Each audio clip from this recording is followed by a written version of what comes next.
Hey guys, welcome to the Aegis Nutrition Academy. Tonight we're talking about mindfulness, mindfulness through eating. This is the Mindfulness Mastermind, which is the foundations to lifelong avoidance of tracking food. So we will talk about everything mindfulness eating, why we do it, why we shouldn't be tracking, why it's not a good long-term strategy, and basically what you need to do to be able to make sure that you can eat intuitively forever. Um, no one's surprised when I say that I'm not a big fan of counting macros. I think it's a great strategy for doing something basically to get from point A to point B. But ultimately, when it comes to actually being in a place where you can maintain or just living your damn life, I think it's really important to build the skills necessary so you can actually stay there. So let's get into it. First, what is mindful eating? So, mindful eating is a way to slow down and get in touch with our body's natural satiation and hormonal responses to eating. So, that's really what's going to be getting us to more of an intuitive eating process. A lot of people will kind of think of something like tracking as like, well, tracking macros, maybe counting calories. There's a lot of ways to think about it. But ultimately, I think when it comes to specifically tracking food, it can also be in the form of a food journal, hand counting, tracking food specifically in any way where you're either counting a portion or anything like that can be somehow maybe related to tracking. So we're just going to dial it all the way back to the very base level of mindful eating, intuitive eating, so that we can really mimic what it would be like to basically not always have to worry about food, and to worry about the portion size, to worry about what we're eating, and just being able to do it naturally in a way that can help us. Um, so, what we really want to do when we get to mindful eating is really understanding the feeling that our body is going through when we're eating. Well, actually, when we're getting ready to eat something, when we're eating something or in the process of eating, and then also post eating and how we feel, how that food has then made us feel. So, why is it that we want to do this? Tracking our food and macros isn't something that should be long term. Like I said, it's really a point A to point B. Whether it's 3 months long, I want to get from 200 pounds to 180 pounds in 3 months. Macros is the way to go. But when it comes to either maintenance or just living life, I really think that intuitive eating is the way to go. That being said, there's always exceptions. Like if you're, a high level athlete that is really doing periodization and going into cycles, things like that. Macro counting is the way to go for a lot of your year, probably. But on those brief off weeks or off months, this would also be a good strategy for you. Because ultimately, I think even when you're tapering off as an athlete and going into kind of like retirement, these are great skills to have in your arsenal so that when you eventually get away from tracking your food, you have something to lean on. So we want to build up our skills and food behaviors to a level where we can actually just make choices on our own, and that's it. So we don't have to kind of track anything through an app, track anything through photos. Just looking at a meal and being able to intuitively know our bodies, whether it's a good portion size for us, being able to make a decision halfway through the meal whether we continue, and understanding how that plays a role in all of that. So how do we actually mindful eat? There's a whole lot of different aspects to it, but the first thing you absolutely need to do is slow down. There can be no mindfulness aspects of eating if you're going through it fast. The only reason that you should be eating fast is if you want to put on weight. That's simple. Because basically what you want to do is you want to cheat your body out of its response systems, and you want to get as many calories in as possible before your body has a chance to react to what's going on. Okay. So to slow down, first thing you want to do is put down our utensils. And I mean that between bites. Okay. So if you're having a bite of, I don't know, let's just say it's mac and cheese. You're going to take your utensil, place the food in your mouth. Between bites of food, I want you to put your utensils down and just chew the food. That's it. Oftentimes we get into a place where we're just consistently shoving food in our mouth as if someone's going to take it away from us. So it's just a good way to slow down, put down the utensils, and that's it. Another way is to pause to breathe. So if you're chewing food, once you're finished, just pause a brief moment to take 1, 2, maybe 3 breaths. That's it. There don't need to be any long, deep inhale Wim Hof method breaths. Just very simple. They're very simply pausing for basically 2 or 3 seconds. Third thing we can do is have a thought between each bite. Oftentimes if we're going to be by ourselves eating, and we'll get more into the mindfulness part of it, which this will actually play a bigger role. But if we're going to have a thought because we're not being distracted and things like that, and we're not watching TV, we can actually have our own thoughts. Let that thought just play out for a second before you get back into eating. So again, we're kind of just letting us pause between bites and just let our bodies catch up to what's happening. And then lastly, for slowing down, just take a moment to even relax. If you had a long day at work and you're coming home to eat supper, once you put down the utensils, you take a breath, just kick your feet up and relax for 30 seconds. This is especially good if you want to get to a point where, maybe you had a long day where you didn't eat any food, okay? And you come home to a big supper, maybe only eat half of it, and then just relax for a minute, 2 minutes. How do you feel? Do you want to continue eating all of it? Don't get to a place where you're 3/4 away through the meal, and then you decide I'm kind of full. I don't really want to finish it, but I'm so close that I'm going to anyway. So then we're just adding kind of 20% more calories than our body needed in the moment, just because we like to see that polish off plate. You know what I mean? So just take a moment to relax. It's not a rush process. Just spend more time actually eating. The second aspect of this is be present, okay? So be distraction free. This one is probably the most difficult one because we're kind of in a world where distractions are all over the place. This means no social media, no TV, no iPad, no TikTok. Nothing that can distract us from our food. It's just us and our food, and that's it. Second one is be social if possible. So eat with friends. This actually kind of supports us. The first pillar, which is slow down, okay? And the reason that it supports it because typically people will slow down to the slowest eater when eating with friends. And when you're with friends, you're going to be cracking jokes, telling stories, so you're naturally going to slow down. You're going to take breaths. You're going to have a pause and relax.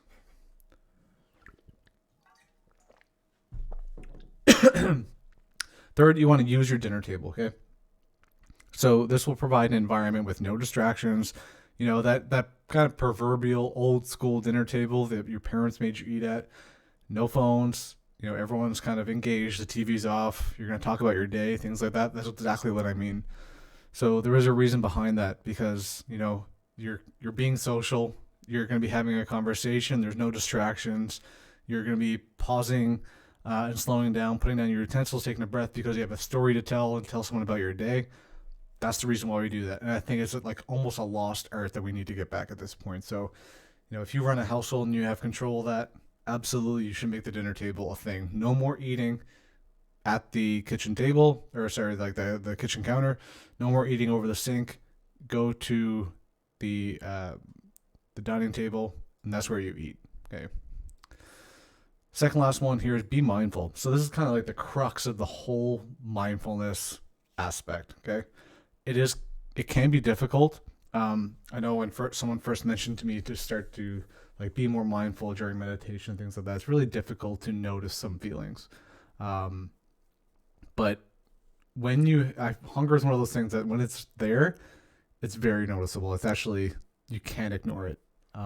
So we're lucky in that aspect. But during our food consumption, this can actually be before, during, or after eating. So obviously if it's before we're eating, maybe we're hungry, maybe we're craving something, just notice those feelings. You don't even have to act or regret acting on anything. I just want you to notice them. Okay. Notice your physical feelings. Are you grabbing that candy bar right now? Okay. Why? What are you noticing about your body that is telling you to have that? Is it a craving? Is it a physical craving? Is it an emotional thing that's not related to your physical body at all? Are you hungry and this is just the nearest thing? I think identifying that is akin to just identifying the problem. And if you can identify the problem, then the problem's already half solved. Likewise, like maybe if you're finished eating, are you still hungry? Is your stomach empty? Do you feel full? Do you feel nauseous because you're so full? All these types of physical feelings are actually going to help you better understand what you've just done in terms of, did you eat too much? Did you not eat enough? Did you cave in on a craving? Did you push away on a craving? All these kinds of things are going to help you build a better picture and a better relationship with yourself and food, which will then help you long term. Second thing here is we want to eliminate judgments about the food you're eating. Okay, so if you're going to eat something that is, by all intents, quote unquote, bad for you, eliminate those judgments, because we all have to understand that the feelings behind eating, or the reasons that we do eat, is biopsychosocial. And by biopsychosocial, I mean that there's a biology behind eating. There's going to be the biological factors that we have that govern the way we want to eat, our cravings, things like that. There's a psychological component to it that could just be, hey, this is what you need right now for your mental state, because whether it's stress, maybe just like a feeling of nostalgia that this food brings you back, how it brings you back to your childhood, or early on in your marriage or something, or maybe an ex, I don't know. And then also social. So if you're out, at dinner and you're having a glass of wine, maybe you're having a little bit of fried food because you're out with friends, you're celebrating, totally fine. We need to eliminate those judgments, because there's so many different contexts that we can eat food in.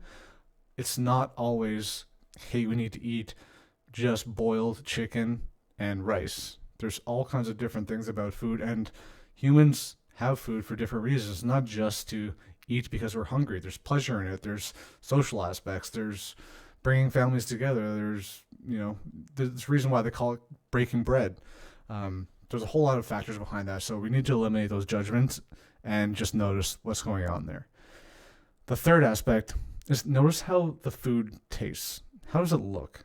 So the one part about the look is really important, because a lot of people don't know this, but the actual look of food, how appetizing it looks, how satiating it looks, all these things will actually impact how your body responds to the food. And it has nothing to do with the amount of food. So, for example, there was a study done in Europe where basically what they did is they took two groups, they gave them the same amount of soup, which I think was like 300 milliliters.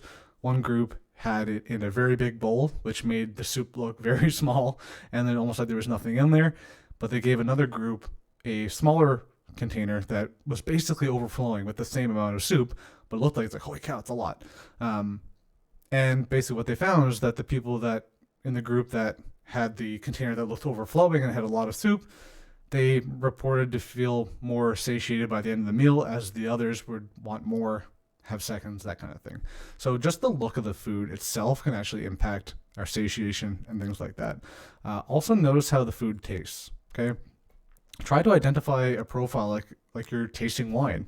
I think just getting in touch with the flavor of food and appreciating it is a good way to be mindful as well, because oftentimes, especially when we're hungry, say we're in a place where we're ravenous, we're almost going to ignore the taste of food. I feel like the only time that we really appreciate the taste of food is when we're out with friends, say we maybe splurge on a nice steak or something, or we just get to a place where we're listening to our cravings. So it's like, hey, I've been wanting that ice cream all fucking week, and it's Friday, I'm going to go get that ice cream. And you have it, it's like, oh, that was the best ice cream I ever had. Which is totally fine, because sometimes we need to indulge in those things. But noticing that taste from time to time is really going to have an impact on your mindfulness. The fourth reason is that we need to identify whether it's a need, a want, a should, and then ask why. What is the reasoning behind your eating? Are you eating because you're stressed? Are you eating because you're nervous? Are you eating because you're sad? Are you eating because you're celebrating out with friends? Do you need this food, or do you just want this food? Should you have this food? Why are you eating this food? All these kinds of questions, just to better understand the context of why you're eating. If you can make that distinction between stressful eating and regular eating, it really helps solve the problem as to why you're being stressed, and being able to identify that. Because again, going back to like eliminating judgments, there doesn't need to be any judgments as to the stress behind why you're eating. If you're eating because you're stressed, that's okay. But just being able to notice and name that is very powerful.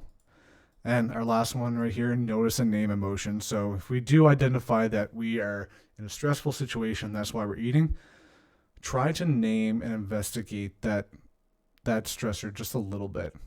Are you sad? Are you angry? Are you nervous? Those kinds of emotions, trying to identify a specific emotion with the situation is really going to help you build that relationship and understand the full picture as to, what foods might trigger what emotion might trigger your eating of or craving of some food, and everything around that situation. So it's really good to paint that picture and understand why, because once you understand why, it really helps build that relationship, and then you can actually solve the problem.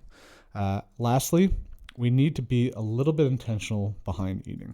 Okay, so this dials it back to a little bit of a logical base. So if you're trying to understand your relationship with food a little bit better, most times we're dealing with overeating. So what you want to do is eat until you're 80% full. All right? Simple as that. Eat until you're 80% full. And I'm going to even follow that up with, you don't need to get rid of the 20% of food. Okay? So if you're eating on a plate and the plate constitutes 100% of the food, you don't have to just eat 80% of that and then you're done. No. Just eat until you feel like you're almost full and then stop. And all I want you to do is stop and pause. Take a minute, maybe take 2 minutes, maybe take upwards of 5 minutes. Just sit with that. Let your body adjust to having food in the belly and going through the GI tract. If you're still hungry in a couple minutes, come back and finish it off. You didn't lose anything. But I think oftentimes we get to a place where we get past that 80% point and then we just keep going, not realizing that we were actually about to be at 100, but then it's too late. We get to that place where we're 120% full. We're super saturated with food, and that's not a good place to be in, because typically that's when we start to feel bloated. That's when we start to feel icky, gross, and wish we never did it. But then we end up doing it the next day. So that's a really good place to try to be a little bit more intentional about the food you're eating and the approach you take with it. The next one is, and this is a really powerful one. If you've ever done intermittent fasting or any kind of fasting, you'll realize that you're not nearly as hungry as you think you are. Okay? Let me say it again. You're not nearly as hungry as you think you are. Sit with your hunger briefly. I'm not saying that you have to starve yourself. That's not what I'm saying at all. Just notice your hunger and sit with it and see what happens. Does it go away? Is it still there after a couple minutes? Are you in excruciating pain because of hunger? Then eat, yes. But so many times, hunger pangs can just go away on their own and we don't even notice. You'll probably notice that if you get hungry during maybe a work day, maybe early in the morning, but then you get something that takes your attention and you get super busy with work, it's really easy to go hours without eating and not even notice. And then when you get home at 5 o'clock, you're like, oh, damn, I'm hungry. That's because your body just pushed that away. If you were bored and had nothing to do, you probably would have been sitting there starving at 11 a.m., but you're not. So all I'm saying is just sit with your hunger briefly, let it happen, understand the emotion or the feeling in your belly, just understand it, feel it, sit with it for a couple minutes. If it doesn't go away, okay, you can eat. Just understand what happens. I think that's just a really powerful, logical way to approach being a little bit more mindful with our food, just sitting with our body and trying to understand what the reason is behind the physiological response to being hungry. Is it real? Is it not? Sometimes it's just an illusion. Anyway, I hope that was super helpful. So that was the Mindfulness Mastermind, Foundations to Lifelong Avoidance of Tracking Food. Just a really base level skill of mindfulness eating, where we can really get to a point where we're in tune with our natural hormones, our natural satiation feelings, and getting to a place where we can intuitively eat without having to track food. So hopefully that was helpful, and I'll catch you guys on the next training video.